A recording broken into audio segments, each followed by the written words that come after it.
Buonasera a tutti. Intanto, grazie di essere qui. Siamo insomma molto contenti con, Associazione Biblioteca Austriaca come Dipartimento di Lingue, Letteratura e Comunicazione, Formazione e Società, di questa serata che per noi insomma ha un significato insomma molto intenso, molto particolare, perché è vero che presentiamo il volume a cura di Luigi Di Reitani nell'edizione tedesca e italiana, uscita proprio in questi giorni in occasione del 50° anniversario della morte di Ingeborg Bachmann, però insomma inutile, è per noi anche un momento per ricordare Luigi per tutta la sua attività scientifica, didattica, di grande passione che ci ha accompagnato, insomma, per molti di noi davvero per tutta una vita. Quindi, insomma, ringrazio tantissimo, tanto voi prima di tutto di esser presenti e poi, chi interverrà stasera. Ringrazio molto la nostra direttrice, la professoressa Fabiano Fusco,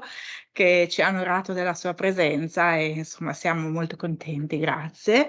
E ringrazio Hans Höller che ha percorso molta strada con Luigi Reitani nella sua ricerca che lo ha accompagnato, su Ingeborg Bachmann davvero per tutta una vita, che ha conosciuto da vicino proprio Luigi fin da giovanissimo e lo ha anche accompagnato nelle sue ricerche. Hans Höller è il più grande specialista, dobbiamo dire, dell'opera di Ingeborg Bachmann e, davvero insomma per noi è un onore particolare che sia tornato qui oggi in questa occasione. Penso che Luigi anche sarebbe molto contento.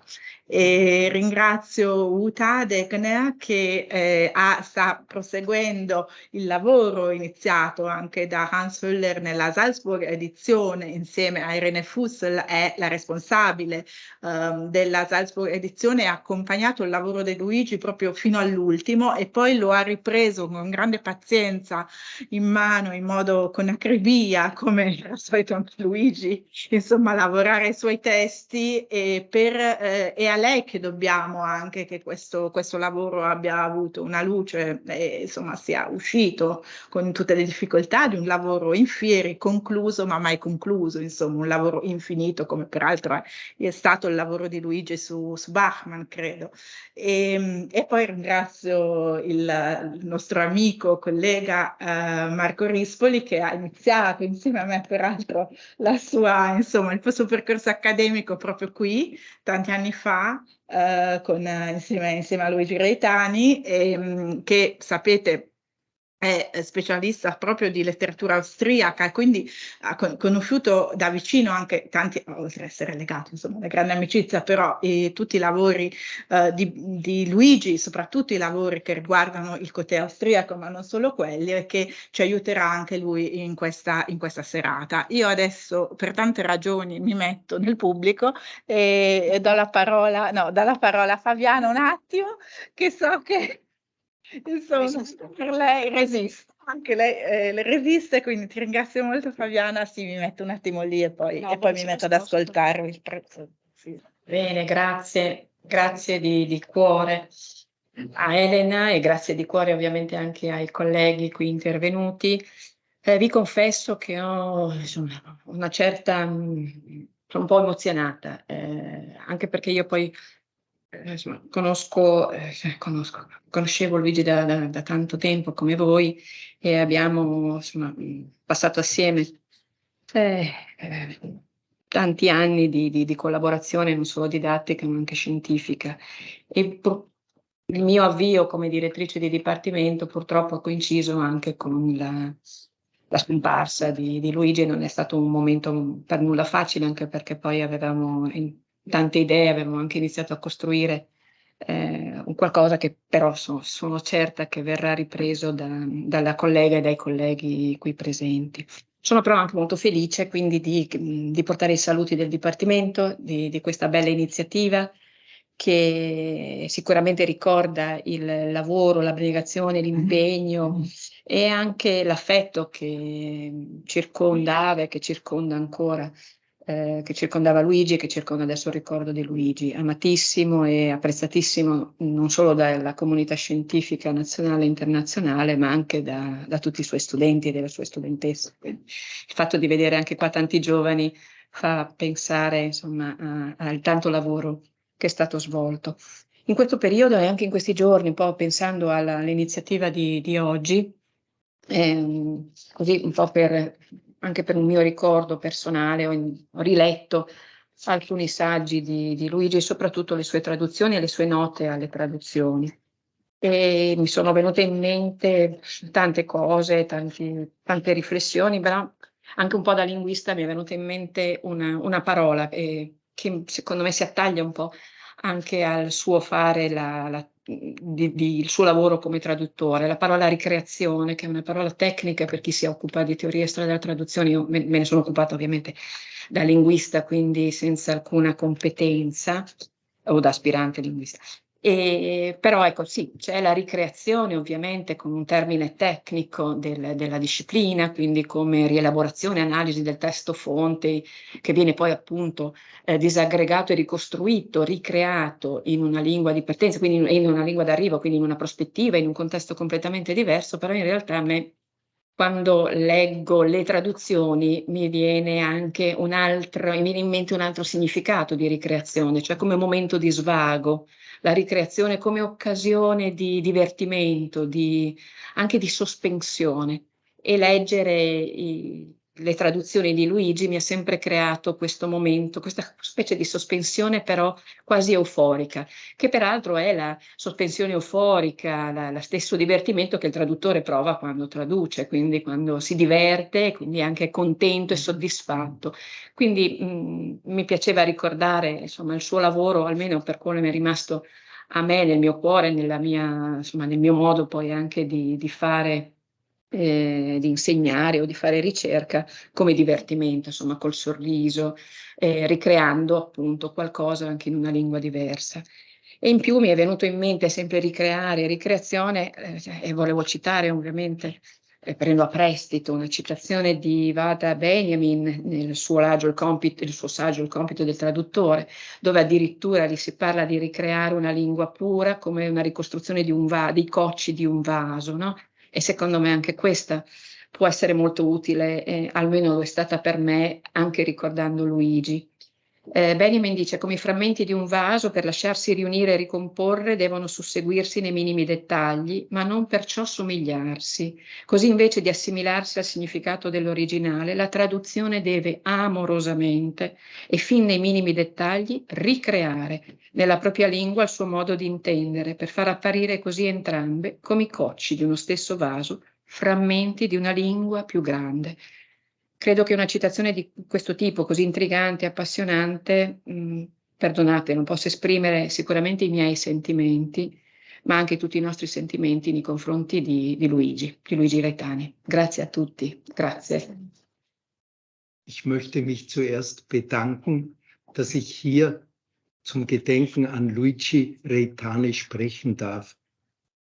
Ich danke auch vor allem Frau Professor Polledri sehr herzlich, dass sie mir bei der Vorbereitung dieser Veranstaltung so viel geholfen hat mit ihren Ratschlägen. Und trotzdem sehe ich, was ich vorbereitet habe, ist wahrscheinlich nicht geeignet, weil es ein Essay ist. Ein sehr versponnener, introvertierter Essay über die Arbeit von Luigi Reitani, mit dem ich befreundet war. Nur das Wort befreundet klingt zu groß. Wir haben uns immer wieder gesehen, getroffen. Einmal war ich mit meiner Frau in Udine und da haben wir die Familie Reitani besucht. Da waren die zwei kleinen Prinzessinnen da mit 4, 5 Jahren, die inzwischen schon junge Damen sind.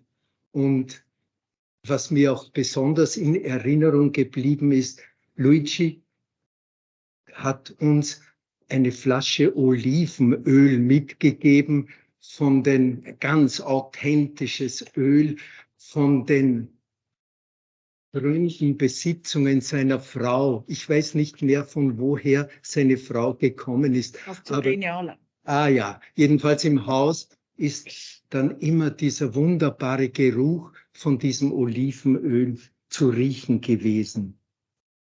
Ich kannte Louis, es ist so merkwürdig, zu Hause habe ich immer überlegt, wie muss ich sagen, darf ich sagen Luigi?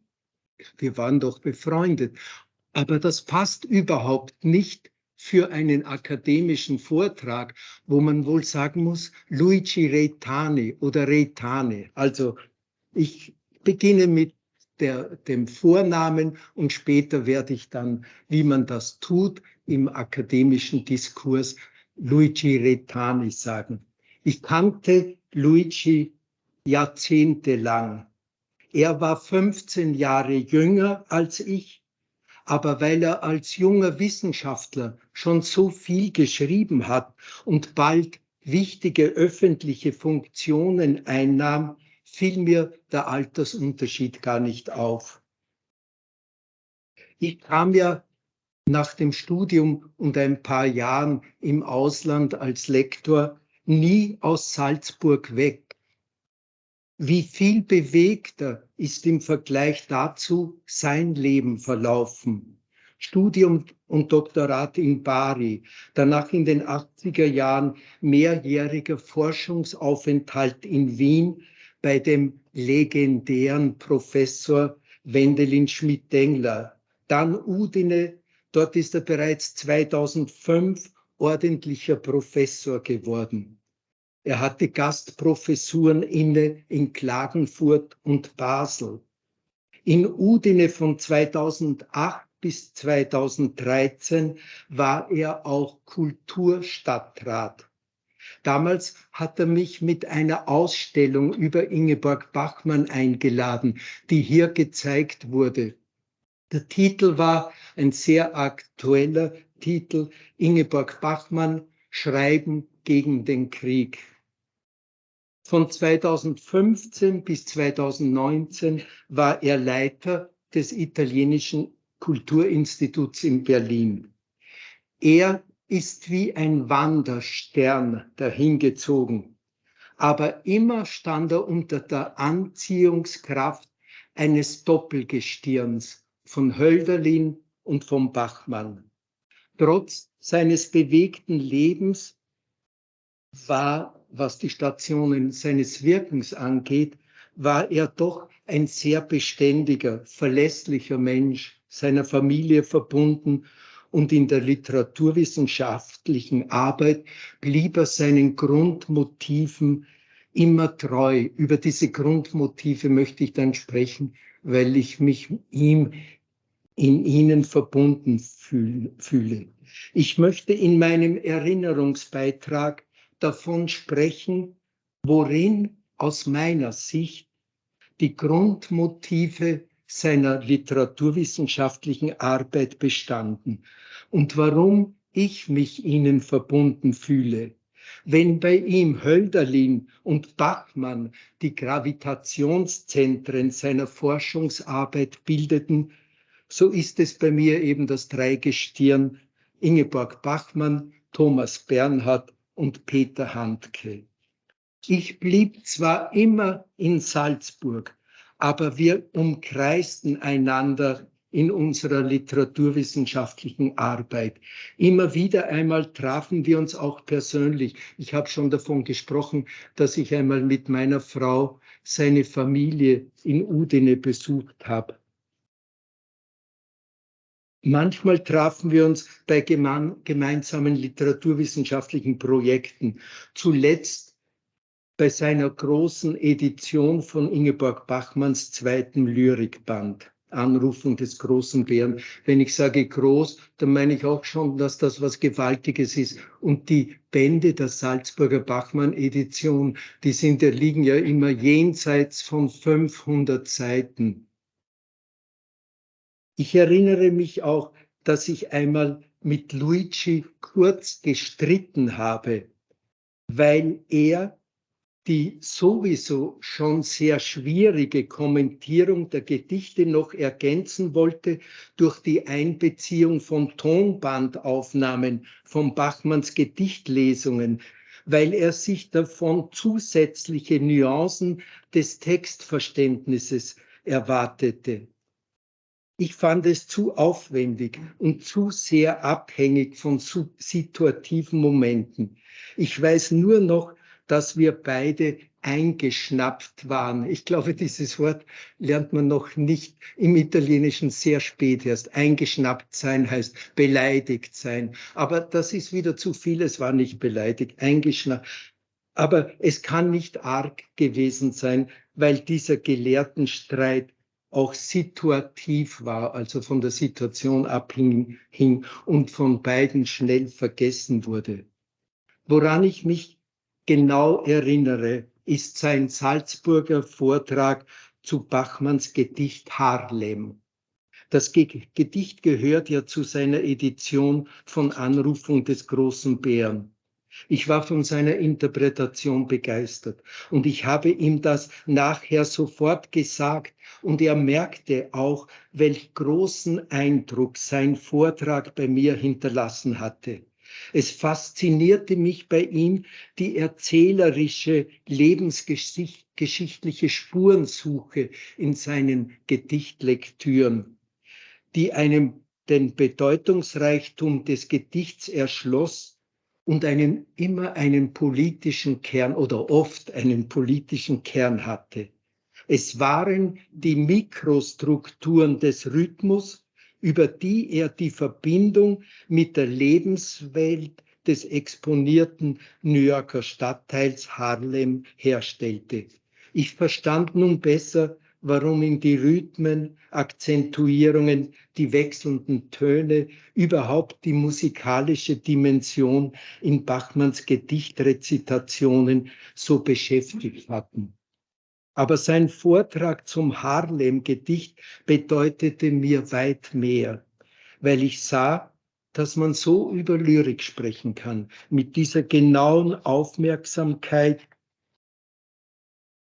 für die geschichtlichen Zeichen und Signaturen, die er aus Bachmanns Gedicht, es ist eines ihrer vielen Stadtpoeme, herauslas und heraushörte. In seinem Kommentar zum zweiten Gedichtband kann man zu Harlem lesen. Zitat: Das Gedicht lauscht den musikalischen Dimensionen des Regens in der New Yorker Großstadt. Es lauscht den musikalischen Dimensionen. Kannst du mir helfen, Marco? Lauschen, das ist wahrscheinlich ein sehr schwieriges. Das Gedicht lauscht den musikalischen Dimensionen. Also das heißt, das Gedicht hört ganz fein hin auf die Dimensionen des Regens in der New Yorker Großstadt, wie er schreibt. Genau. Ja, ich kann das ja auch zeigen. Esiste schwer, è molto difficile da tradurre questo termine lauschen. Mi pare che in questo testo venga reso con orecchia, se non la poesia orecchia, il suono della pioggia a New York, a Manhattan. E che è una delle possibili traduzioni, è forse la traduzione più giusta. E tuttavia non riesce a rendere, non so adesso, non riesce a rendere completamente anche questa attenzione all'ascolto che c'è nell'orecchiare, sembra quasi, potrebbe voler significare anche un ascolto poco attento, ma in questo caso significa anche che c'è un'estrema attenzione. Vielen Dank für diese Explikationen, die mich umso mehr freuen, als ich 15 Jahre meines Lebens Deutsch als Fremdsprache unterrichtet habe. Und ich habe nachher öfter gesagt, eigentlich war das der schönste Unterricht, weil das ist ein ganz umfassender Unterricht, wo man auch zum Schauspieler wird, alles vormacht, vorzeigt, Situationen erschafft. Und es ist ein Unterricht, bei dem man Erfolg hat, weil nach ein paar Jahren können Leute, die vorher fast nichts verstanden, halbwegs gut Deutsch sprechen. Sie konnten sogar in Salzburg mit einem Germanistikstudium beginnen, wo sich wahrscheinlich der Marco denkt, das ist wahrscheinlich das Niveau der Salzburger Universität. Scusate, avevo detto però un'imprecisione. Origlia, la traduzione usata in questo testo. Was mir gefiel, ist, wie umwegig über Formaspekte die politisch-revolutionäre Bedeutung des Gedichts in den Blick rückte. Das Gedicht Harlem entstand ja 1955 in der Zeit von Bachmanns USA-Aufenthalt, als sich in den USA die Bürgerrechtsbewegung zu manifestieren begann. Großartig wie Luigi im Bild des ersten Verses: von allen Wolken lösen sich die Tauben, den dionysischen Bedeutungsaspekt des Regenfasses entdeckte und dann über das Rilke-Bild des eingesperrten Panthers an das Bachmann im charakteristischen metrischen Rhythmus erinnert, diskret den verborgen revolutionären Aspekt im Gedicht andeutete. Luigi hat in diesem Zusammenhang auch darauf hingewiesen, dass Bachmann das Harlem-Gedicht nach der Fertigstellung noch unveröffentlicht zurückhalten wollte, weil sie an weiteren amerikanischen Versen arbeitete, wie sie in einem Brief schrieb. Leider haben sich im Nachlass keine Spuren dafür finden lassen. Aber dass es den Gedanken an solche politischen amerikanischen Gedichte gab, wollte der Editor Luigi von Bachmanns Gedichtband nicht unerwähnt lassen. Zu Recht. Als ich in Reithanis, jetzt sage ich immer Luigi, das ist ja blöd, einmal Reitani, einmal Luigi, Reitani. Als ich in Luigis Edition der Gedichte von Anrufung des großen Bären seine Gedichteditionen studierte, dieses nachdenkliche Lesen jedes Verses und jedes Wortes, und als ich seine Rekonstruktionen der Entstehungsgeschichten und des geschichtlichen Kontexts kennenlernte, war ich, genauso wie wir alle im Salzburger Editionsteam, froh, dass wir diesen beeindruckend gelungenen Band herausbringen konnten. Es war das, was wir uns in den Richtlinien der Salzburger Bachmann-Edition gewünscht hatten. Einen erzählerischen Kommentar, der auch schwierige philologische Fragen allgemein verständlich und spannend darzustellen verstand. Luigi verstarb, als der Band noch nicht ganz fertig war. Es war für die Herausgeberinnen der Salzburger Bachmann-Edition nicht ganz leicht, den Band abzuschließen und seine Intentionen weiterzudenken. Aber es war für alle, und da kann ich mich einschließen, eine Herzensangelegenheit. Am Beginn des Bandes wird man nun für immer, weil wissenschaftliche Editionen ja kein Ablaufdatum haben, lesen können. Das steht ganz am Beginn des Buches in Kursivschrift. Luigi Reitani, der Herausgeber des vorliegenden 6. Bandes der Salzburger Bachmann-Edition, starb am 30. Oktober 2021 an den Folgen einer Covid-19-Erkrankung. Bis zuletzt arbeitete er an der Kommentierung der Anrufung des großen Bären. Bachmanns zweiter Lyrikband lag ihm besonders am Herzen. Er hatte ihn bereits 1994 der italienischen Öffentlichkeit mit einer von ihm übersetzten und kommentierten Ausgabe zugänglich gemacht.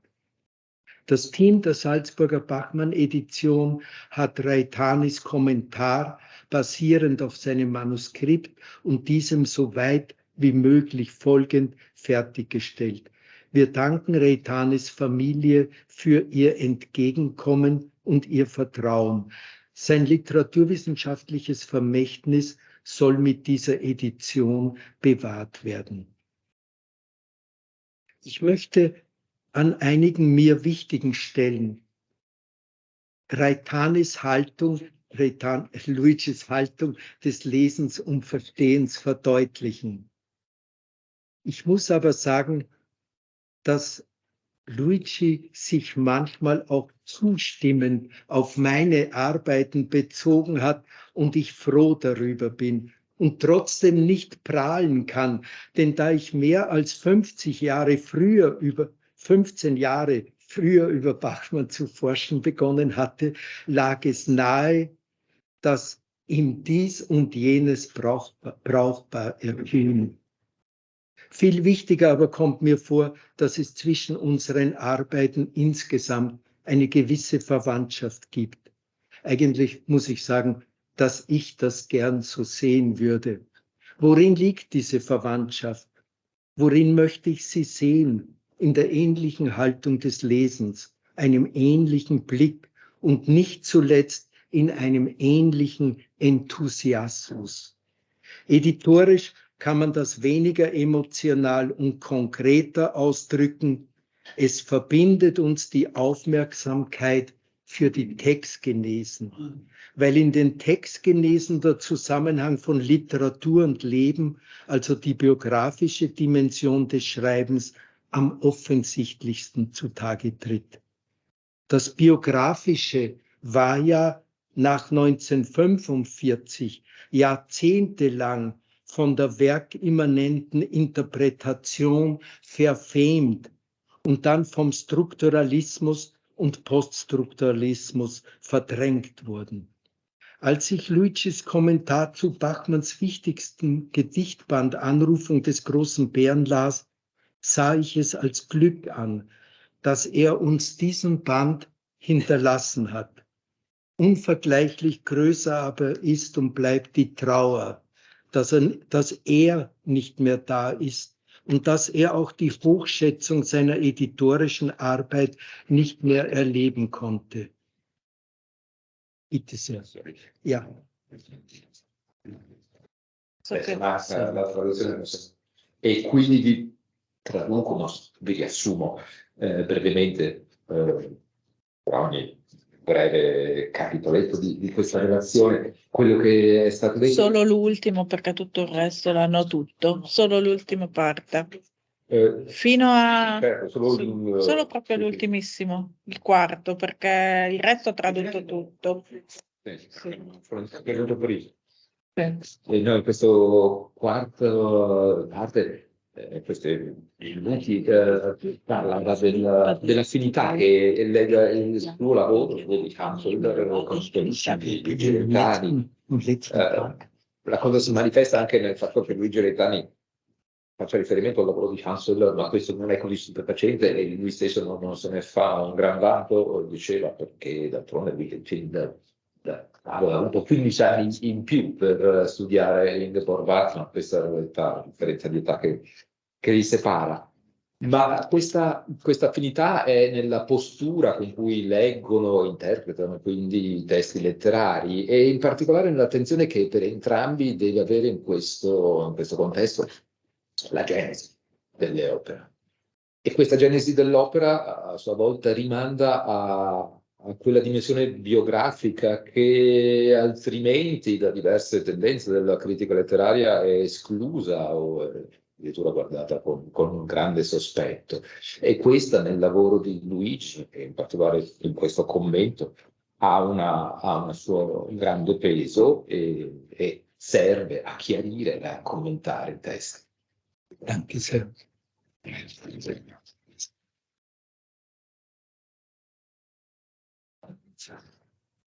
Luigi war aus mehreren Gründen ein idealer Herausgeber für den in der österreichischen Literatur nach 1945 repräsentativen Gedichtband Anrufung des großen Bären.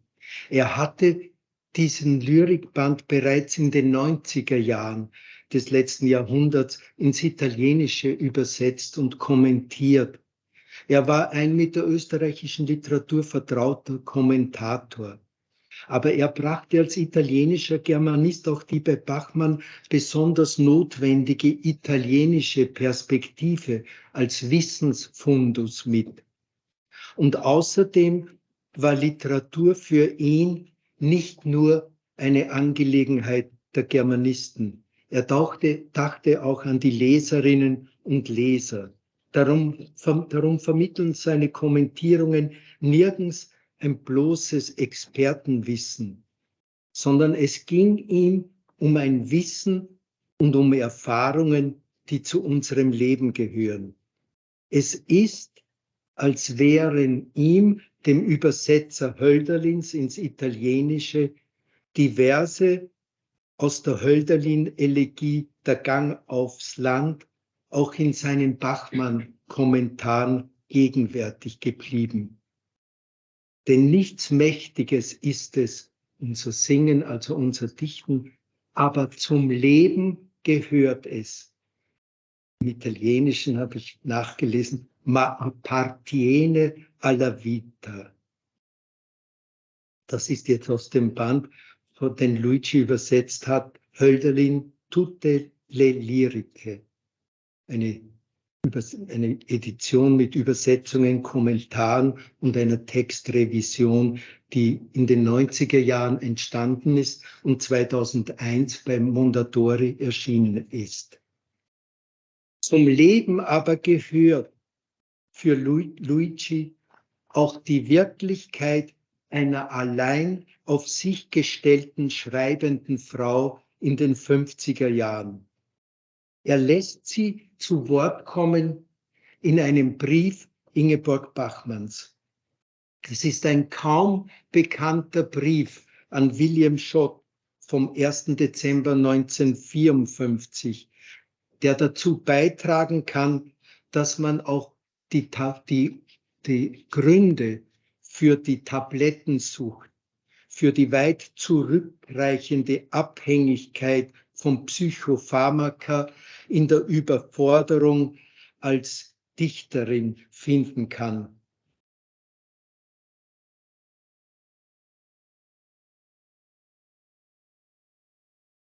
Ein wirklich erhellender Brief ist, der uns zeigt, man stellt sich bei Lyrikerin immer etwas Ätherisches vor.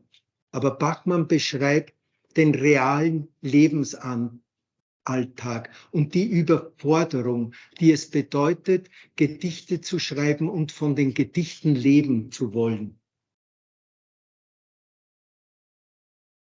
Was meine Existenz so komisch macht, schreibt Bachmann, ist vielleicht die Tatsache, dass sie so wenig erprobt ist. Ich meine, es hat natürlich schon viele Schriftstellerinnen gegeben und sehr gute sogar, an die ich gar nicht zu denken wage bei einem Vergleich. Aber es hat, glaube ich, noch keine Schriftstellerinnen unter Anführungszeichen gegeben. Also Mädchen, die nicht nur geschrieben haben, sondern zugleich haben schreiben müssen unter Termindruck, das Schreiben um den doppelten Preis.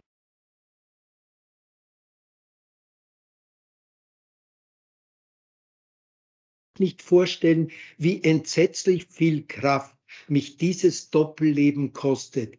Die Korrespondenz, das Geschäftliche, der Verleger, die Ermahnungen. Aber, obwohl ich verhältnismäßig weit weg bin, sie lebt ja in Rom, um die Miete regelmäßig zahlen zu können und alles darüber hinaus, das ist manchmal einfach zu viel. Zitat Ende. Gedichte zu schreiben bringt normalerweise wenig Geld ein. Und um Gedichte zu publizieren, braucht es außerdem viele professionelle und persönliche Kontakte zu Zeitungen und Zeitschriften und Rundfunkanstalten und zu literarischen Institutionen, wie zum Beispiel die Gruppe 47. Nur von der Lyrik allein hätte Bachmann nicht leben können. Ohne die Hörspiele und die Libretti für Hans-Werner Henzes Opern hätte sie nie ihren Lebensunterhalt bestreiten können. Luigis realistischem Blick für die soziale Lebenswirklichkeit verdanken wir es, dass diese Seite des Schreibens in den 50er Jahren nicht vergessen wird. Sein sozialer Literaturbegriff klammert die Geldfrage nicht aus. Einen Roman an den Mann zu bringen, war einfacher oder auf andere Weise schwierig. Aber Gedichte mussten jedes für sich vermarktet werden, was einen größeren Aufwand an Korrespondenz und vor allem an Zeit verlangte. Luigi ist sich in seiner Kommentierung übrigens nicht zu schade, auch den vielen anderweitig auch abgelegenen Publikationen der einzelnen Gedichte außerhalb des Lyrikbandes Anrufung des großen Bären nachzugehen. Magst du? Ja.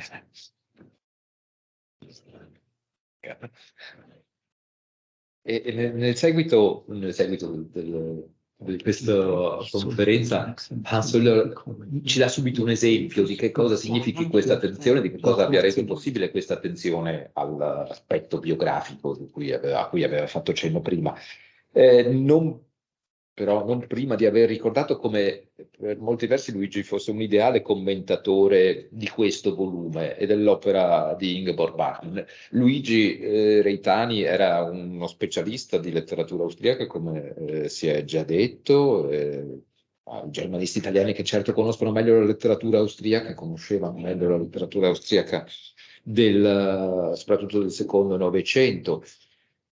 E accanto a questo c'è una sua specifica italianità che trova corrispondenza in Ingeborg Bachmann, una poetessa che, come forse saprete tutti, ha vissuto a lungo in Italia e che ha avuto un legame particolarmente intenso con l'Italia, che d'altronde si esprime in questa raccolta di poesie di cui stiamo parlando, l'Invocazione in Fa maggiore, con un'intera sezione dedicata all'Italia.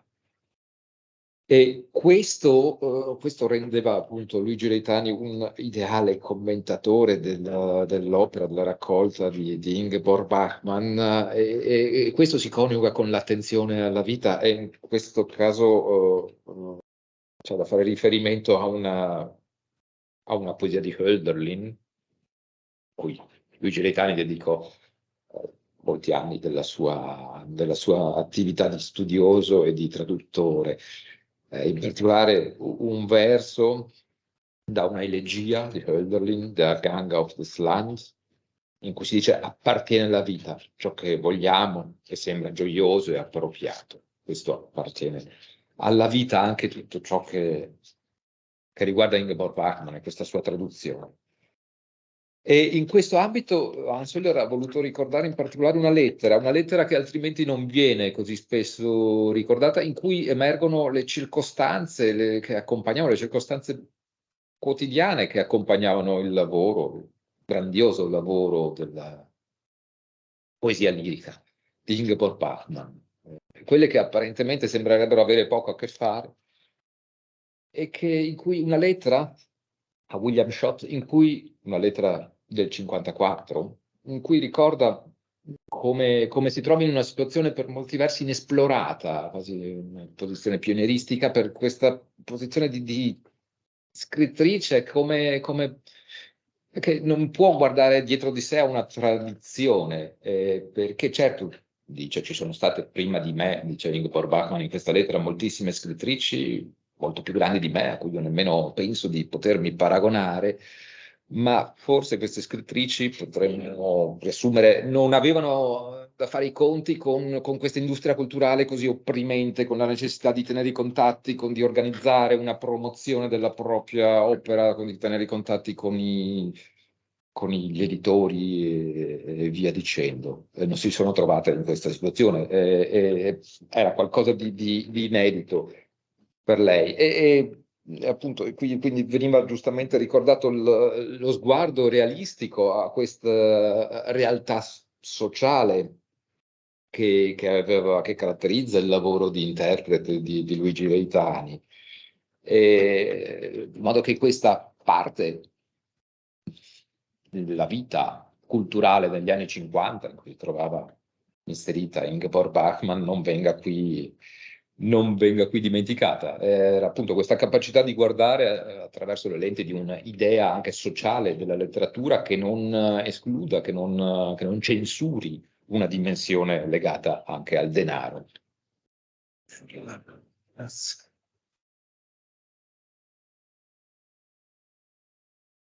Ich möchte im zweiten und letzten Teil meines Vortrags einige anschauliche Beispiele oder eigentlich vor allem ein Beispiel von Luigis Gedichtinterpretationen geben.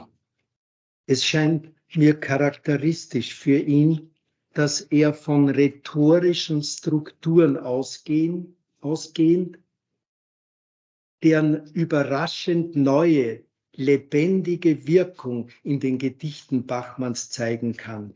Ein besonders beeindruckendes Beispiel dafür ist die rhetorische Frage der Apopoie, der Anrufung, die er in den Blick rückt. Ich finde das bei ihm so schön, dass man die Methodik der Gedichtinterpretation nachverfolgen kann, dass er mit etwas scheinbar ganz Formalem beginnt, mit einer rhetorischen Figur, die noch dazu einen griechischen Namen trägt, aber von dieser Figur ausgehend kann er das Innerste des Gedichtes erklären. Denn Apopoie, Anrufung, fällt uns sofort auf, ist eigentlich in vielen Gedichttiteln enthalten. Mein Vogel, erklär mir Liebe, Rede und Nachrede, an die Sonne. Und natürlich ist im Titel Gedicht Anrufung des großen Bären diese rhetorische Figur enthalten.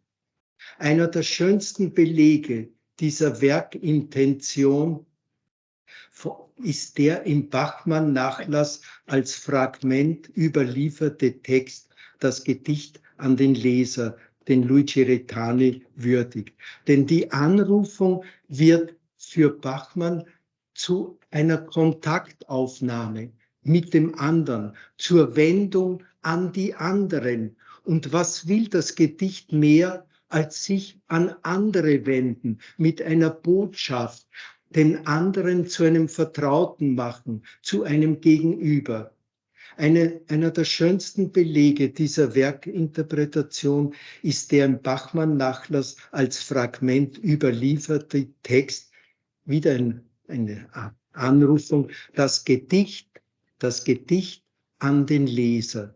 Das Gedicht also, das sich an den Leser wendet und zu ihm spricht.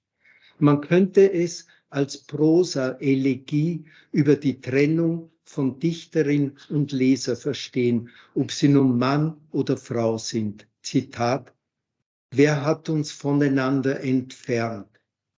Sind wir nicht beide in dieser Kälte kalt voneinander gegangen, beide mit dieser heimlichen, unstillbaren Liebe zueinander?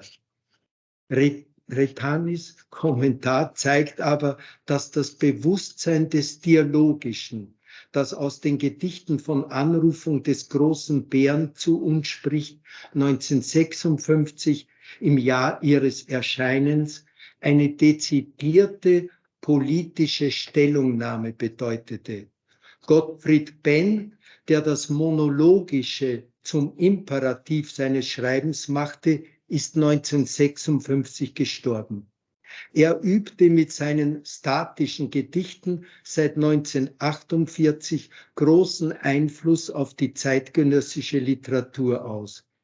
Bachmanns Gedichte stellen Gegenentwürfe dar, Positionen des Widerstands, in denen es nicht um Statik, sondern um die Bewegung geht, die Bewegung ins Offene und Freie.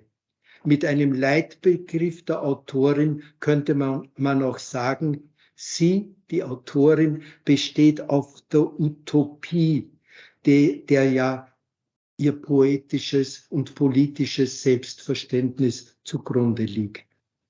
Marco, ist das hier gut zu unterbrechen? Ja. Ja? Sì,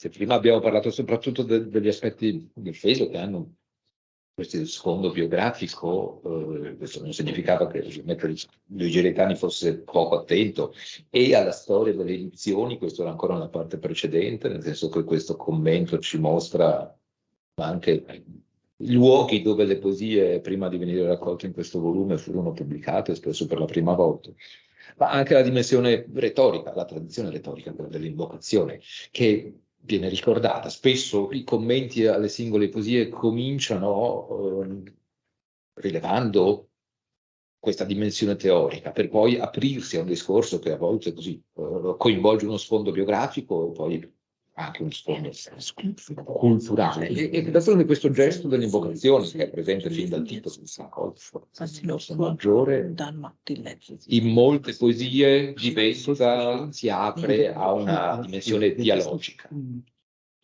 Sono stati ricordati alcuni esempi, Spiegami amore, è forse uno dei più celebri di questi. E questa dimensione dialogica che innerva la lirica di Ingeborg Bachmann, e che si trova in altre grandi esperienze d'altronde del secondo Novecento tedesco, penso in particolare a Celan. Questa viene poi inseguita da Reitani, è evidenziato un riscontro a questa dimensione in un testo in prosa, in una prosa quasi lirica, quasi poetica, che è tra i frammenti, è un frammento inedito che si intitola La poesia al lettore, che appunto viene celebrato, viene posto nel giusto significato nel commento di Luigi Reitani, in cui si legge tra l'altro un gesto di dialogo nei confronti del lettore. Che cosa ci ha separato, che cosa ci ha reso estranei l'uno verso l'altro? Non ci siamo allontanati entrambi in questo gelo, non siamo diventati entrambi freddi l'uno verso l'altro in questo gelo. Entrambi, tuttavia, io autrice e tu lettore, con questo segreto e inappagabile amore nei confronti l'uno dell'altro. Questo è il testo, scusate, una traduzione così a braccio di un testo che in realtà è molto più bello, evidentemente. E questa dimensione ha un significato anche politico, è una dimensione che questa dimensione dialogica sembra consapevolmente, programmaticamente pensata da Ingeborg Bachmann come una possibile risposta invece a quello che era un grandissimo poeta lirico, abbiamo uno dei massimi esperti tra l'altro, cioè Gottfried Benn, appartenente a un'altra generazione, morto proprio nel 1956, cioè l'anno in cui esce questa raccolta, che invece aveva sottolineato, aveva teorizzato il carattere monologico della poesia lirica. Questo sta anche quindi a simboleggiare il passaggio di generazioni, questa contrapposizione non priva, come è chiaro, di un significato anche politico. Ja, dann sage ich noch ein paar Sätze und ich bin am Ende, weil dieses Zeitbudget einer halben Stunde habe ich sowieso schon voll ausgeschöpft. Ich möchte aber noch sagen, dass mir in diesen Kommentierungen Luigis so gefällt, dass er relativ unbekannte Texte wiederentdeckt. Und es sind Entdeckungen, wenn er zum Beispiel eine Einführung Bachmanns, sie hatte vor, den zweiten Lyrikband vorzustellen und einige Sätze dazu notiert, wenn er diese Erläuterungen findet und zitiert und man sieht, was für wunderbare Sätze gibt es in diesem Text, in dem sie in ihre Gedichte, in die neuen Gedichte einführt. Ich möchte Ihnen zwei solche unvergessliche Sätze zitieren. Eine Lyrikerin schreibt, was ihr Schreiben angeht, ihr Selbstverständnis, je klarer wir uns ausdrücken, desto dichterischer werden wir sein. Das ist eine wunderbare Dialektik. Je klarer wir uns ausdrücken, desto dichterischer werden wir sein. Sie versteht das Gedichteschreiben als eine Form der Erforschung des dunklen Unbewussten. Und mit diesem letzten Satz von Ingeborg Bachmann möchte ich schließen. Auf dem Grund ist Dunkelheit genug und Unsagbares. Und Schreiben ist neben anderem ein stetes Zurückdrängen von Dunkelheit. Das sind wirklich Sätze, die man sich immer merken möchte, weil es so viel Geplauder gibt über das Schwerverständliche. Für Bachmann ist ein Kriterium, dass etwas genau verständlich ist und damit auch dichterischer ist als irgendetwas Unverständliches. Muss nicht, vielleicht gar nicht mehr sein. Oder wenn du noch das zusammenfassen würdest, das ist nur mehr ein Satz. Vielen Dank. Ja, ist mir sehr recht. Ja. Intanto sì, ahimè, il tempo spero di non aver contribuito io, ma voleva citare solo due esempi particolarmente brillanti delle molte frasi meravigliose, dei molti testi meravigliosi che sono parlare in questo volume e che io quindi qui cercherò di tradurre. Due riflessioni di poetica di Ingeborg Bachmann, piuttosto semplici e significative. Una è quanto più ci esprimiamo in modo chiaro, tanto più saremo poetici. Così scriveva Ingeborg Bachmann. E un'altra consonante riflessione è questa. Al fondo di tutti noi, possiamo aggiungere, c'è oscurità a sufficienza e ci sono parecchie cose che c'è l'indicibile. E lo scrivere è tra le altre cose un far recedere, un far retrocedere questa oscurità. Sono appunto frasi, diceva, quelle che difficilmente poi possono essere dimenticate e che ci danno un esempio dello spessore di questa autrice. Vielen Dank an den Übersetzer, der das so klar im Italienischen formuliert hat. Grazie. Und ich danke Ihnen für Ihre Aufmerksamkeit. Passiamo alla seconda parte. Grazie tantissimo al professor Höller e al professor Rispoli, a Marco e a Ansel. E chiedo a Uta, adesso nella seconda parte avremo deciso con Uta di soffermarci su alcune poesie, in particolare penso proprio a queste Italian Gedichte di cui si è già parlato, di cui Hans Höller ha già parlato, per poi dopo questa introduzione leggerere veramente poche, perché purtroppo il tempo non è tanto, alcune poesie in italiano e in tedesco, in tedesco e in italiano nella traduzione di Luigi. Buonasera anche da parte mia. Ho preparato un PowerPoint. Sì. Parlerò in tedesco, ma vi ho portato una traduzione.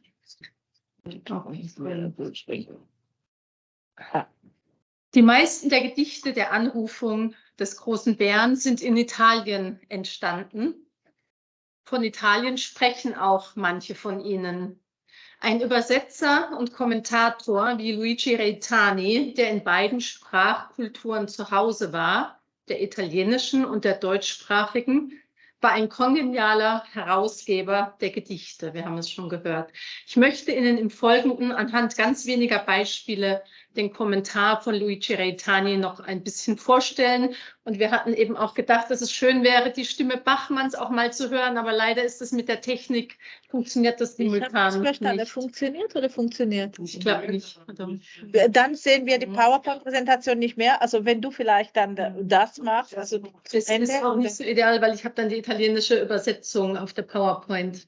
Vielleicht ist es besser, wenn jemand das liest. Okay, dann ich oder jemand. Ja, weil wir sowieso vorgesehen haben, dass Costanza und Erika die Texte vorlesen, dann können wir als Schluss vielleicht dann Bachmanns Stimme hören. Ja, sehr schön. Die Italiengedichte Bachmanns thematisieren ein dunkles und armes Italien, einen harten Süden, wie die Autorin im Interview mit Gerda Haller 1973 formulieren wird. Reitani arbeitet den hohen Erkenntniswert dieser Landschaften heraus.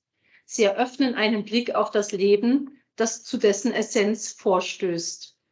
Bachmann modernisiert, wie Reitani zeigt, die Lyrik auch mit Hilfe intermedialer Bezugnahmen. Das neorealistische italienische Kino dieser Zeit mit Filmen wie La Terra Trema von Luchino Visconti oder Stromboli von Roberto Rossellini hatten damals ein neues, völlig unsentimentales Bild des mediterranen Raums präsentiert, in dem nicht die Schönheit der Natur im Vordergrund stand, sondern die Armut und das Leid der Menschen.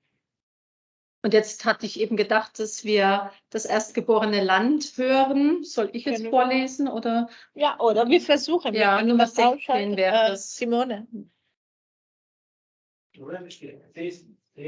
Vabbè, proviamo. Ascoltiamo. Vediamo.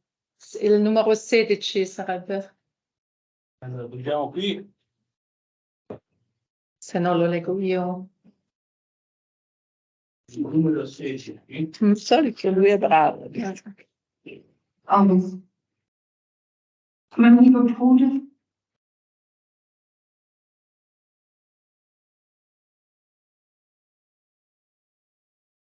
das erstgeborene Land. In ein erstgeborenes Land, in den Süden, zog ich und fand, nackt und verarmt, und bis zum Gürtel im Meer, Stadt und Kastell. Vom Staub in den Schlaf getreten, lag ich im Licht, und vom jüdischen Salz belaubt hing ein Baumskelett über mir. Da fiel kein Traum herab. Da blüht kein Rosmarin, kein Vogel frischt sein Lied in Quellen auf. In meinem erstgeborenen Land im Süden spann die Viper mich an und das Grausen im Licht.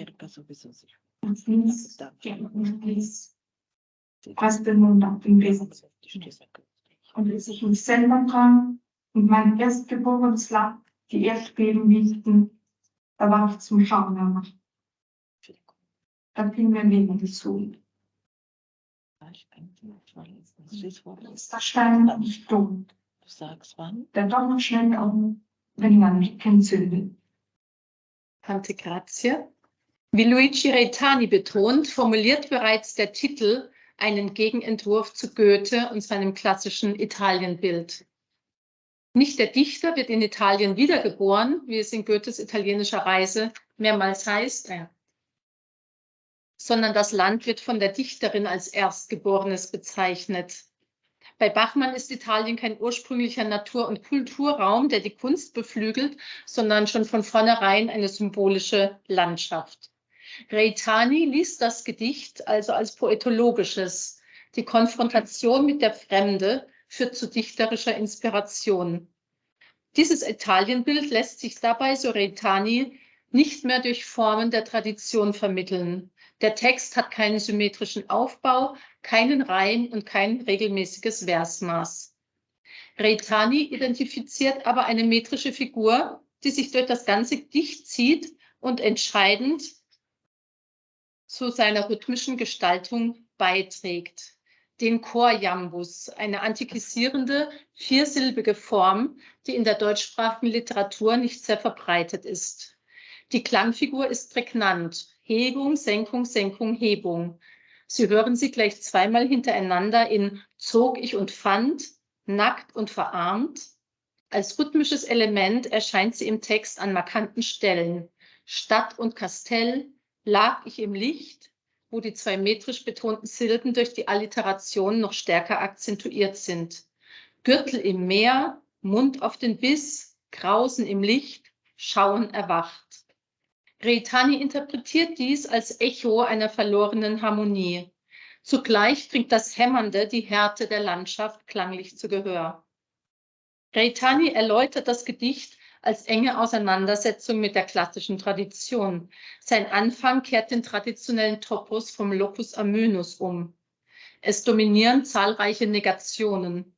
Kein Traum, der herabfällt, kein Rosmarin, der blüht, kein Vogel, der singt und vor allem keine Quellen, an denen der Vogel sein Lied auffrischen könnte. Der Hölderlin-Übersetzer Reitani hörte hier sicher die Anklänge an Hölderlins Elegie Der Wanderer, deren Negationen von Schiller und Goethe kritisiert worden waren. Ich zitiere Reitani: Das Klischee-Repertoire der romantisch-klassischen Lyrik mitsamt seinen klanglichen Assoziationen wird auf ironische Weise als fehlend exponiert. Was von dem Bild einer paradiesischen Natur geblieben ist, ist ein Baumskelett, eine Todeslandschaft. Die Viper, die das Ich angreift, ist als biblisches Symbol des Bösen interpretierbar. Reitani sieht hier eine Anspielung auf den Orpheus-Mythos. Eurydike stirbt an einem Schlangenbiss. Dieses Bild, das genau in der Mitte des Gedichts steht, markiere einen Wendepunkt, was sich auch durch den Wechsel vom Präteritum in den Imperativ ausdrücke. Reitani identifiziert einen dramatischen Stimmenwechsel als Moment der poetischen Inspiration, die das Ich zum Schauen erwachen lässt. Die dichterische Inspiration entspringt nicht, wie noch bei Goethe, der Schönheit, sondern der Konfrontation mit dem Negativen, dem erlebten Schmerz. Insofern stellt das Gedicht das Italienbild der deutschsprachigen Tradition radikal in Frage. Nochmal Zitat Reitani: Italien ist nicht mehr das Land der Kunst und der Schönheit, sondern der Ort, wo die Auseinandersetzung mit dem Leid stattfindet. Nicht die Antike und die Natur, sondern Armut und Erdbeben kennzeichnen diese Landschaft. Gleichwohl bleibt Italien das Land der poetischen Inspiration. Ja, ich würde sagen, Costanze und Erika, wenn ihr jetzt vorliest auf Deutsch und auf Italienisch und dann... Ich habe noch einen Satz. Wie Reitani hier und an anderen Texten herausarbeitet, ist Italien, also bei Bachmann, zugleich ein realer wie auch ein mythopoetischer Ort. Besonders intensiv hat sich Reitani mit dem Gedicht In Apulien beschäftigt, der Region, aus der er selbst stammte. Und jetzt ascoltiamo la poesia.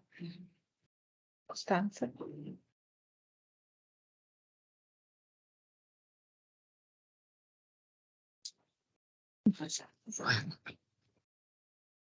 Venite qua magari. Io so, ja, du bleibst, ich gebe.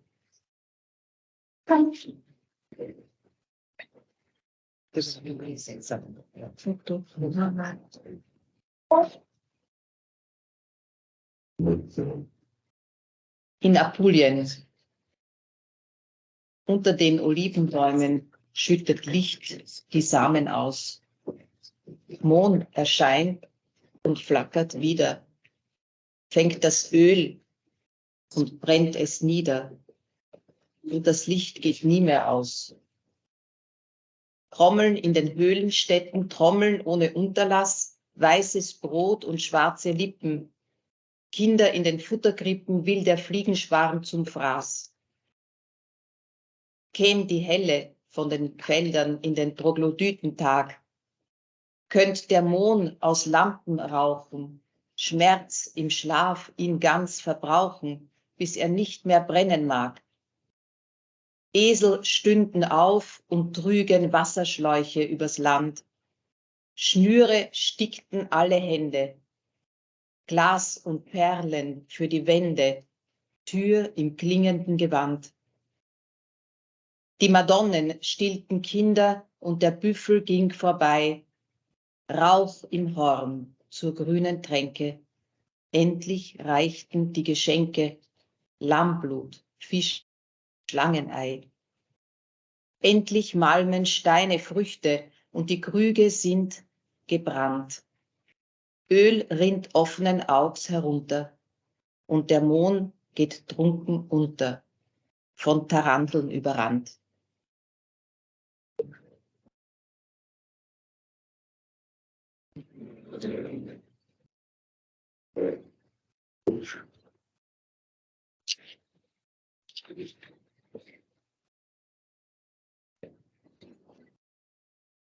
Apulia. Luce spande e scrolla semi sotto i rami degli ulivi. Spunta e tremola il papavero. L'olio a terra incenerisce e la luce mai si estingue. Rullo nelle città grotta, rullo senza posta alcuna. Pane bianco e labbra nere. Bimbi nelle mangiatoie, vanno in pasto mosche in sciame. Se nel giorno troglodita luce agreste si portasse, il papavero dai lumi fumerebbe e in sonno affanno tutto lo consumerebbe. Desti asini condurrebbero altri d'acqua nel paese, corde e mani intreccerebbero, vetro e perle alle pareti, uscio in abito sonante. Le madonne allatterebbero ed il bufalo berrebbe, con il fumo tra le corna. Basterebbero i regali, pesce, agnello e uova di serpente. Mole infine i frutti frangono, sono cotte anche le anfore. Olio scorre ad occhi aperti, ebbro muore anche il papavero, da tarantole travolto.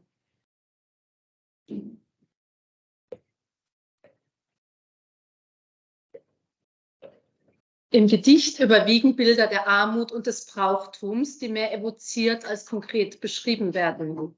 Es dominiert ein ländlicher Alltag, Olivenbäume, Mohn, Esel, Büffelfelder, Höhlenstädte und der Troglodytentag, eine Wortschöpfung Bachmanns. Es durchmischen sich heidnische und katholische Riten, die Madonnen, das Lammblut, das Schlangenei, der Fisch und schließlich die Taranteln. Reitani konstruiert den kulturhistorischen Ort der Region.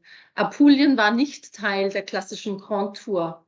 Seine archaische, primitive Lebensform hatte seit dem Ende des Jahrhunderts Interesse geweckt, die Bachmann nun durch ihre literarische Arbeit auch deutschsprachigen Leserinnen zugänglich macht. Reitani argumentiert, dass Bachmann auf Studien des Ethnologen Ernesto de Martino Bezug nimmt. In Forschungen in Lucanien, Kalabrien und dem südlichen Apulien untersuchte er den volkstümlichen Aberglauben des Südens, die Funktion der Bestattungsriten und die magischen Darstellungen von Krankheit und Eros. Auch dem Phänomen des sogenannten Tarantelbisses widmete Martino seine Aufmerksamkeit. Von großem Wert ist insbesondere Reitanis Aufmerksamkeit für die formale Gestalt des Textes. Er analysiert die Teilung des Gedichts in 2 Teile, markiert durch den Wechsel vom Indikativ zum Konjunktiv in der 3. Strophe. Die ersten beiden Strophen etablieren einen Kontrast zwischen einer dämonischen Verschwendung von Naturschätzen auf der einen und dem harten menschlichen Leben auf der anderen. Der 2. Teil des Gedichts beschwört eine erlöste Welt mit Geschenken der Natur und gedeihlichen Lebensumständen. Erst die letzte Strophe kehrt zum Indikativ zurück. Ein emphatisches Endlich, das schon in der vorhergehenden Strophe aufschien, verweist in die Sphäre der Utopie.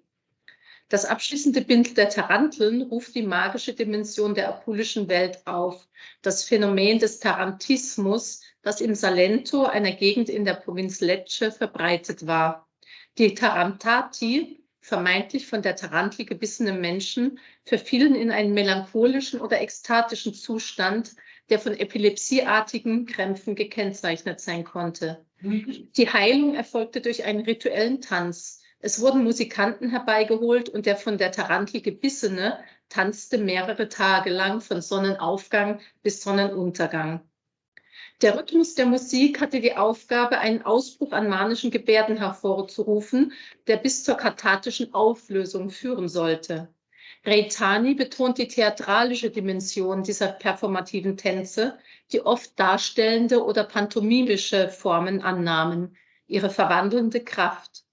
Einfache Bauern oder Tagelöhner, sehr oft Frauen, alle von den schrecklichen Lebensbedingungen auf dem Land gezeichnet, wurden durch den Tanz mächtige Könige und Fantasiegestalten aus einer Märchenwelt.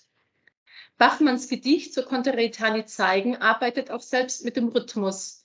Der erste Vers jeder Strophe ist August von Platens Gedicht, das Grab im Busento, nachgebildet, das aus 8-hebigen trocheischen Verszeilen besteht. Und jetzt ist mir auch gerade bei der Lesung aufgefallen, also nicht nur das Deutsche hat dieses Trocheische, ja, unter den Olivenbäumen schüttet Licht die Samen aus, sondern Luigi Reitani hat das auch versucht in seiner Übersetzung nachzubilden, rhythmisch. Luces bandes colla semi sotto i rami degli ulivi. Und das zieht sich als rhythmisches Muster durch. Allora, anche la traduzione prende questo ritmo trocheico.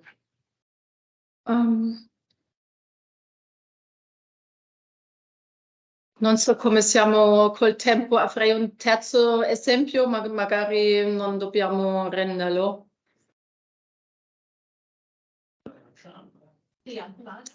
Perché Marco poi vuole... Okay. Possiamo leggere. Okay, als letztes möchte ich auf den Liederzyklus Lieder von einer Insel zu sprechen kommen. Infine vorrei parlare del ciclo di canzoni Lieder von einer Insel. E magari anche per... Sì, vediamo.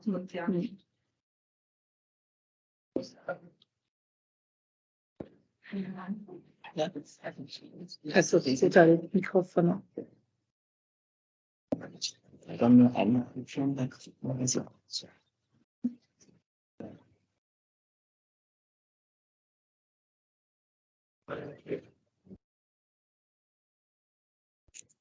Lieder von einer Insel.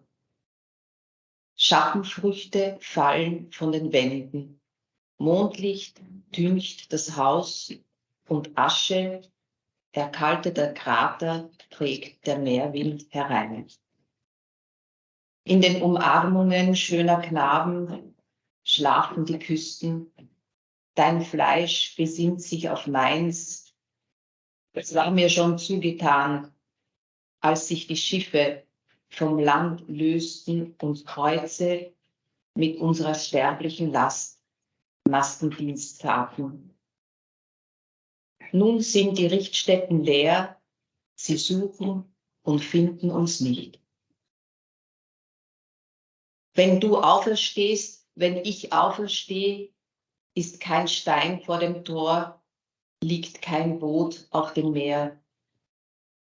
Morgen rollen die Fässer sonntäglichen Wellen entgegen. Wir kommen auf gesalbten Sohlen zum Strand, waschen die Trauben und stampfen die Ernte zu Wein morgen am Strand. Wenn du auferstehst, wenn ich auferstehe, hängt der Henker am Tor, sinkt der Hammer ins Meer. Einmal muss das Fest ja kommen. Heiliger Antonius, der du gelitten hast, heiliger Leonhard, der du gelitten hast, heiliger Vitus, der du gelitten hast. Platz unseren Bitten, Platz den Betern, Platz der Musik und der Freude. Wir haben Einfalt gelernt, wir singen im Chor der Zikaden, wir essen und trinken, die mageren Katzen streichen um unseren Tisch, bis die Abendmesse beginnt. Halte ich dich an der Hand mit den Augen und ein ruhiges, mutiges Herz opfert dir seine Wünsche. Honig und Nüsse den Kindern, volle Netze den Fischern, Fruchtbarkeit den Gärten, Mond dem Vulkan, Mond dem Vulkan. Unsere Funken setzten über die Grenzen, über die Nacht schlugen Raketen. Ein Rad auf dunklen Flößen, entfernt sich die Prozession und räumt der Vorwelt die Zeit ein, den schleichenden Echsen, der schlemmenden Pflanze, dem fiebernden Fisch, den Orgien des Winds und der Lust, des Bergs, wo ein frommer Stern sich verirrt, ihm auf die Brust schlägt und zerstäubt. Jetzt seid standhaft, törichte Heilige, sagt dem Festland, dass die Krater nicht ruhen. Heiliger Rochus, der du gelitten hast, o der du gelitten hast, heiliger Franz. Wenn einer fortgeht, muss er den Hut mit den Muscheln, die er sommerüber gesammelt hat, ins Meer werfen und fahren mit wehendem Haar. Er muss den Tisch, den er seiner Liebe deckte, ins Meer stürzen. Er muss den Rest des Weins, der im Glas blieb, ins Meer schütten. Er muss den Fischen sein Brot geben und einen Tropfen Blut ins Meer wischen. Er muss sein Messer gut in die Wellen treiben und seinen Schuh versenken, Herz, Anker und Kreuz, und fahren mit wehendem Haar. Dann wird er wiederkommen. Wann? Frag nicht. Es ist Feuer unter der Erde und das Feuer ist rein. Es ist Feuer unter der Erde und flüssiger Stein. Es ist ein Strom unter der Erde, der strömt in uns ein. Es ist ein Strom unter der Erde, der senkt das Gebein. Es kommt ein großes Feuer, es kommt ein Strom über die Erde. Wir werden Zeugen sein.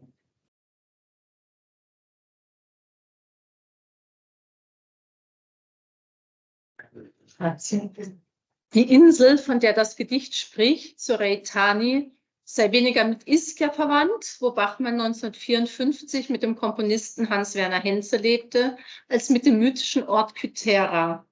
Auch sie wird als Ort einer Wiederauferstehung dargestellt, als Ort der Liebe, abseits weltlicher Ordnungen. Zugleich aber liest Reitani die Asche erkalteter Krater auch als die Asche der ermordeten Juden und damit als eine Referenz auf die Dichtung Paul Celans, mit dem Bachmann eine frühere Liebesbeziehung verband.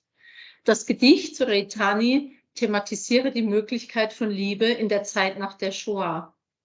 Auch die erotische Liebe sei nur möglich als ein doppeldeutig zu verstehendes sich besinnen, als Versuch eines sinnlichen Erlebens unter den Bedingungen des Wissens und der Erinnerung.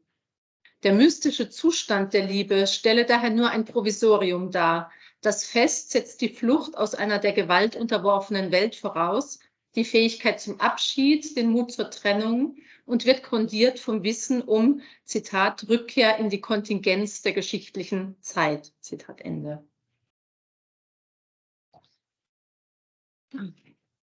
Im wiederholten Bild des Fahrenden mit wehendem Haar habe Bachmann Celans Gedicht auf Reisen zitiert.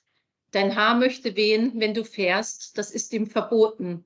Die bleiben und winken, wissen es nicht. So dieses Gedicht. Celan hat diese Verse wahrscheinlich nach seiner Abfahrt aus Wien geschrieben.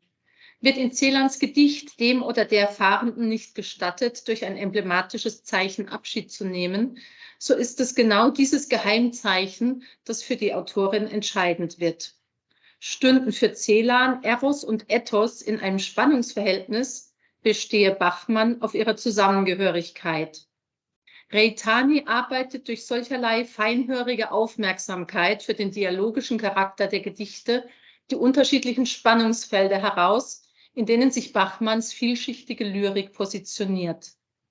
Noi curatori della Salzburger Bachmann Edition siamo quindi particolarmente lieti che un pubblico di lingua italiana possa leggere la splendida traduzione di Luigi Reitani, il suo stupendo commento, e ringraziamo l'Associazione Biblioteca Austriaca di Udine per aver organizzato questo pomeriggio. Tante grazie. Se usiamo ancora un attimo per concludere avevi promesso qualcosa sulla edizione italiana e con questo concludiamo sulla serata con No, che così ti ringrazio l'associazione austriaca, ringrazio anche ringrazio soprattutto i nostri ospiti che ci hanno parlato da Bachmann, da esperti di Bachmann, quale io non sono, ve ne accorgerete subito, e ringrazio un po' commosso nel ricordo di Luigi Reitani, nel ricordo dei tempi anche trascorsi qui da me, accanto a lui. E solo due parole di chiusura. Si è parlato anche, riagganciandomi a quanto è stato detto, si è parlato di questo figlio illuministico che caratterizza, anche al di là della mai nascosta complessità, la poesia di Ingeborg Bachmann, questa sua fiducia in una dimensione dialogica e nella possibilità di strappare terre all'indicibile, pur sapendo Ingeborg Bachmann della crisi linguistica, ne parla in maniera particolarmente intensa nelle sue lezioni francofortesi, queste conferenze tenute dopo il conferimento del maggiore premio al Büchner, il maggiore premio dato agli scrittori. Ecco, questo tratto che potremmo chiamare illuministico che forse trova espressione in una delle poesie più celebri, in un inno al sole, o meglio, una poesia dove i toni innici come spiega benissimo Luigi Reitani nel suo commento, si intrecciano a quelli elegiaci. Questa poesia, il sole, al sole, è forse anche qualcosa che risponde agli inni alla notte novalisiani e al culto della notte che c'è nel romanticismo, e la leggo, anche se non la leggerò così bene come sono state lette le altre, prima ancora la trovo.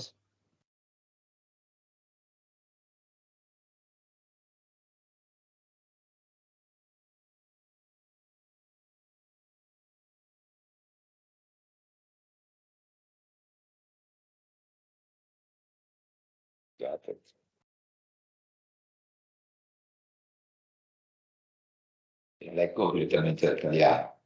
Più nobile della nobile luna e della sua luce gentile, più bello delle stelle, gloriose insegne della notte, molto più bello d'una cometa, al suo ardente apparire è chiamato a gesta assai più belle d'ogni altro astro, e a lui ogni giorno la tua e la mia vita si deve, è il sole.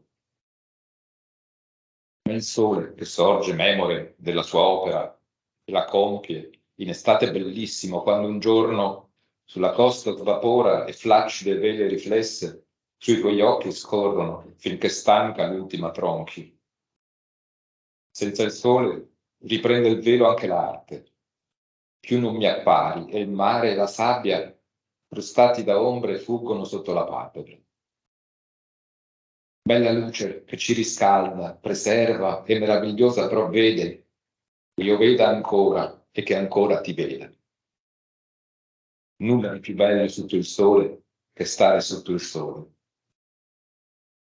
Nulla di più bello che guardare il bastone nell'acqua e l'uccello nel cielo, ponderare il suo volo e in basso i pesci nel branco, colorati, formati, giunti al mondo con messaggio di luce, e guardarsi d'intorno il quadrato d'un campo, i 1000 angoli del mio paese, e il vestito da te indossato, e il tuo vestito azzurro a campagna. Azzurro stupendo, in cui i pavoni passeggiano e si inchinano, azzurro di lontananze, di zone felici, con i climi per il mio sentire, azzurro caso all'orizzonte, e i miei occhi entusiasti si dilatano ancora, sfavillano e ardono sino allo spasimo.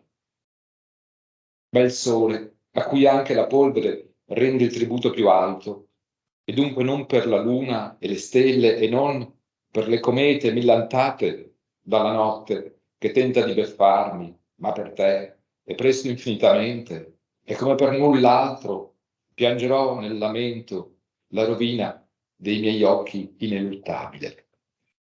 Ecco, in questa poesia che tiene conto della notte e tuttavia insiste in questo inno al sole che rischia anche di bruciare la vista, di non rendere più. Si possono cogliere alcuni tratti essenziali del lavoro di Bachmann e della poesia di Bachmann, e forse anche del lavoro ermeneutico, del lavoro di interprete svolto da Luigi Reitani, con l'attenzione da un lato a una dimensione biografica e dall'altro a una dimensione retorica. Ovviamente questa dimensione biografica, come ci ricordava Hans Höller, era stata guardata con estremo sospetto, è stata censurata addirittura da qualsiasi indagine da parte di chi voleva un'indagine immanente, text immanente, dicono i tedeschi, cioè immanente, attenta solo al dato testuale, quasi che il testo potesse essere un interprete di se stesso. E ovviamente nell'opera di Luigi Reitani l'attenzione estrema, ne abbiamo già avuto esempi da quello che è stato ricordato qui, al testo, alle sue strutture metriche, alle sue strutture retoriche, non viene mai meno, ma si coniuga anche con una dimensione biografica, con una dimensione di quella che è la vita. Non c'è mai questa fissità. Ed è anche grazie a questo che quindi forse il suo lavoro con Ingmar Bachmann è esemplare. Luigi Reitani inizia la sua carriera di studioso di letteratura e anche di traduttore con la letteratura austriaca. Luigi Reitani, sono state prima ricordate le tappe, è stato descritto come una stella errante, quelle tappe di questa sua vita che l'ha portato in molti luoghi. Comincia con una tesi su Arthur Schnitzler e di lì, scritta a Bari, e poi di lì si muove verso Vienna, dove rimane qualche anno, dove ha modo di entrare in contatto diretto più che mai con la letteratura austriaca contemporanea. E per molti versi la sua carriera di germanista, di studio della letteratura, quindi nasce come carriera di un austriacista, è senz'altro il massimo esperto italiano di letteratura austriaca. E come è stato più volte ricordato, non è solo quello, è anche il curatore e il traduttore di 2 importanti volumi delle opere di Hölderlin, di questa edizione italiana dell'opera di Hölderlin, divisa in 2 importanti volumi. E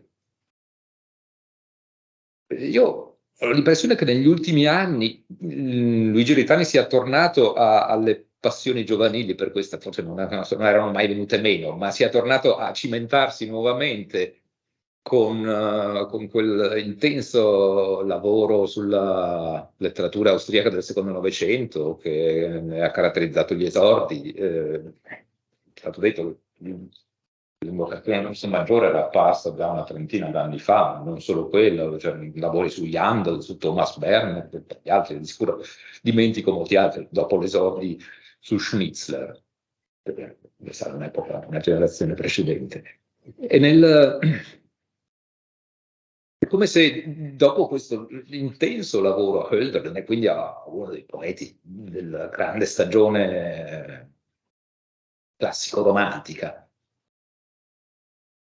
Luigi Reitani fosse voluto tornare a una poesia più vicina temporalmente alla nostra e a riapprofondire quanto questa stessa poesia in fondo dovesse alla tradizione. In questo senso l'incontro con Ingeborg Bachmann, il lavoro su Ingeborg Bachmann, trova in lui un interprete congeniale perché non solo, come è stato detto, per questo motivo, questa tendenza illuministica che li accomuna, non solo per la sua profonda conoscenza del contesto austriaco del tempo, non solo per l'italianità che è presente così, in maniera così intensa nella poesia di Ingeborg Bachmann, ma anche perché Ingeborg Bachmann, forse più di qualsiasi altra o altro scrittore del secondo Novecento, è colei che ci mostra un legame con la tradizione, è colei che ha portato avanti la tradizione nelle parole che sono state dette qui, è più volte emerso il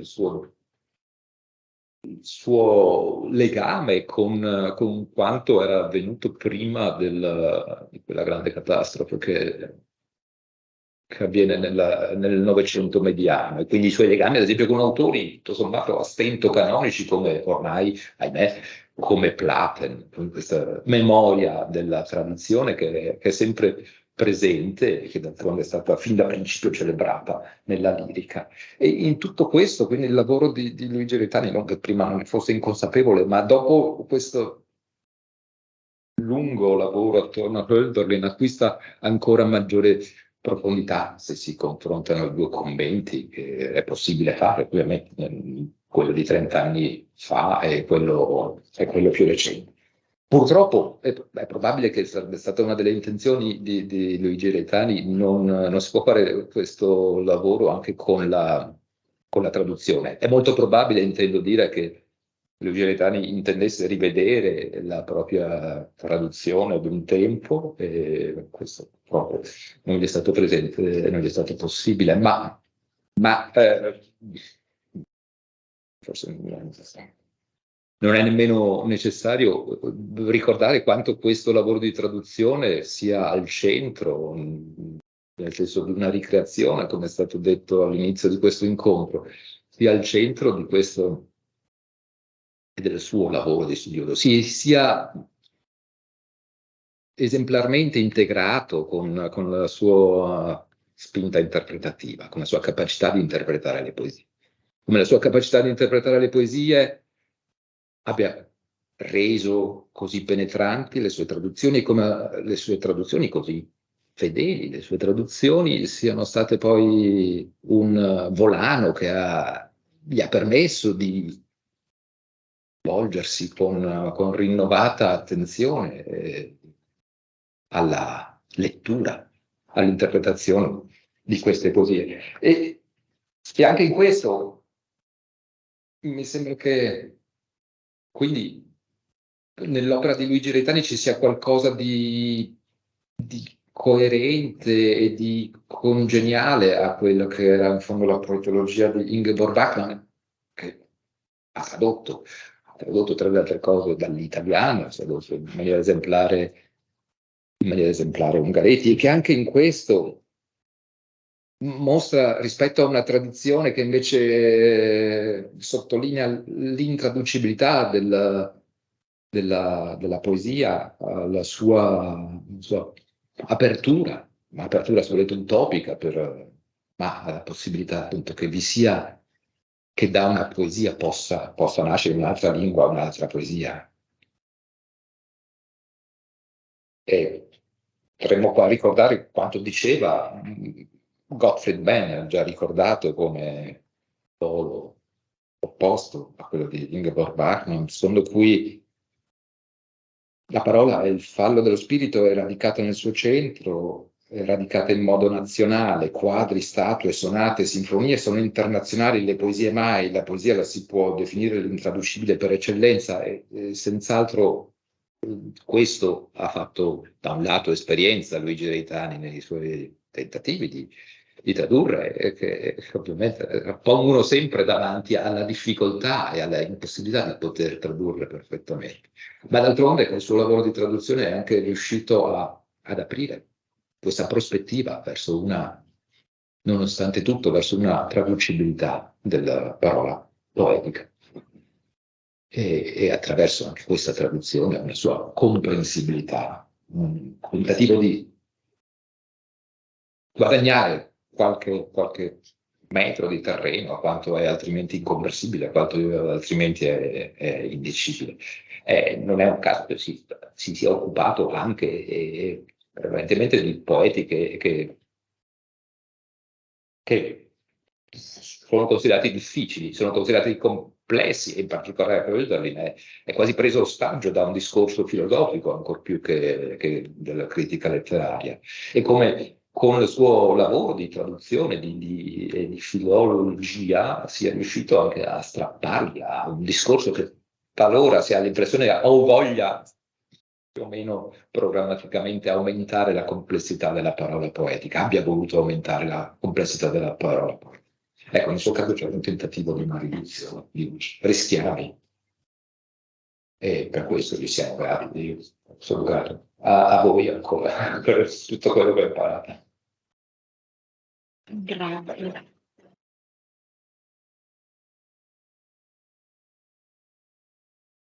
Grazie davvero a tutti, è stata una serata molto intensa e che ha messo in luce tanti aspetti, credo, di questo lavoro, di questo ultimo lavoro di Luigi. E sinceramente non riesco a dire nient'altro. Quindi ecco, l'unica cosa che mi viene da dire è che soprattutto oltre a ringraziare Ansel Utadeghin e Marco Rispoli e tutte le colleghe e i colleghi che ci sono qua, che hanno fatto un cammino breve o lungo, ma anche tutti gli ex studenti che ci sono, e anche invece tutti gli studenti non ex che ci sono e che sono qui stasera perché non hanno conosciuto il lavoro non l'hanno conosciuto direttamente come persona, però come professore, insomma come prof, però credo che cioè, come diceva Hansel prima, non hanno una data di scadenza e quindi diciamo quello che ciascuno di noi ha imparato lo porterà avanti e credo che leggere Bachmann e leggere anche il commento di Luigi possa essere di Luigi Reitani